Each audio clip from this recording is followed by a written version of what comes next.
And now sports with Chris Duerr from the Little Jess Chrysler Dodge Jeep and Ram Sports Desk. For the first time this fall at the varsity high school level, state tickets have been punched. We start our Golf Odyssey today at Spring Lake Class 1A Q&D sectional, and right out of the gate, it was kind of a mixed day of blessings for Rushville Industry. This is Reed Freetag. He would qualify here at number 2 individually with an 83 on the day by 1 stroke, making it in. His team, however, finished 4th, and that's out of the money, so Reed will be the only Rocket headed to state. Meanwhile, Illini West, a little better story. Nolan Murphy missed birdie here at 2, but he fired a 78 to lead Illini West to second place with a 328. This guy, Bryson Grotz, helping out with an 83 today as well. Story of the day, Q&D's Oliver Hendrian had the flat stick working. Par save at 9, and an even better par save coming up here at 11. Part of a round in red numbers today of 70. That was good for first place individually on the day. His teammate Bo F. Tank doing some work up and down here at number 11 as well. He would fire a third place 74, and again a great save of par for him there as well.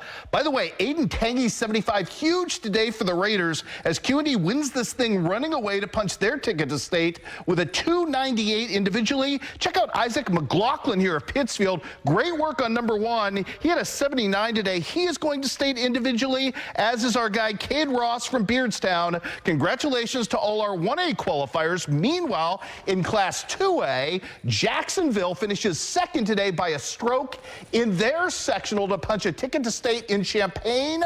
Leading the way, AJ Charpentier and Colton Barr today. Unfortunately, in Class 2A, the bad news, no Macomb Bombers moving on. Your low bomber of the day was Brady Skilf. And we've got really good news for the 2 individual Blue Devils playing today in Champaign.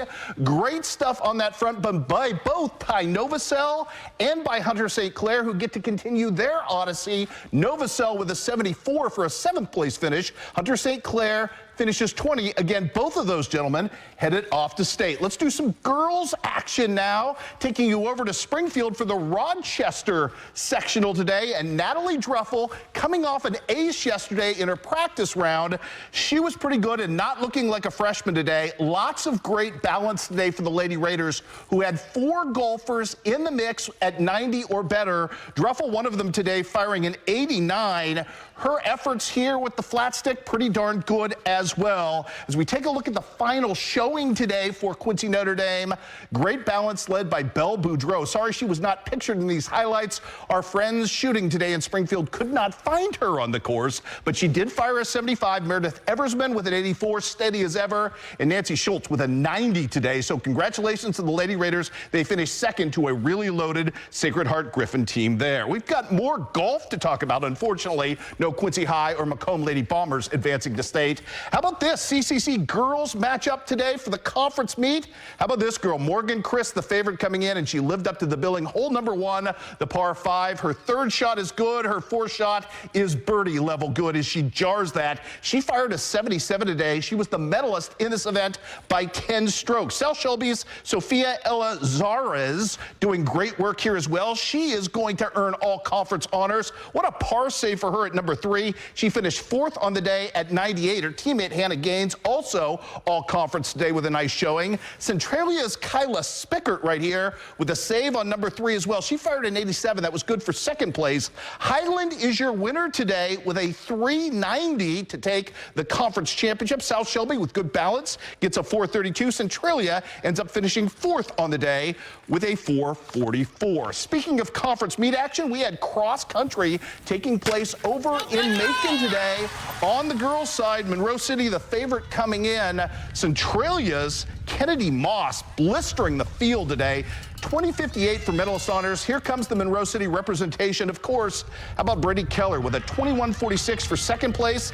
Then it is South Shelby's Samantha Coper running ahead of both Caitlin Asbury and Anna Russell from Monroe City. Great finishes on the girls' side. Everything nice and close. All 3 girls come in at 2206. 3rd place, though, to Samantha here. And then as we take a look, more great running down the stretch as Delana Meyer and Clark Clark County's Lillian Schaefer fighting down the stretch. Meyer takes 6 with a 22.43.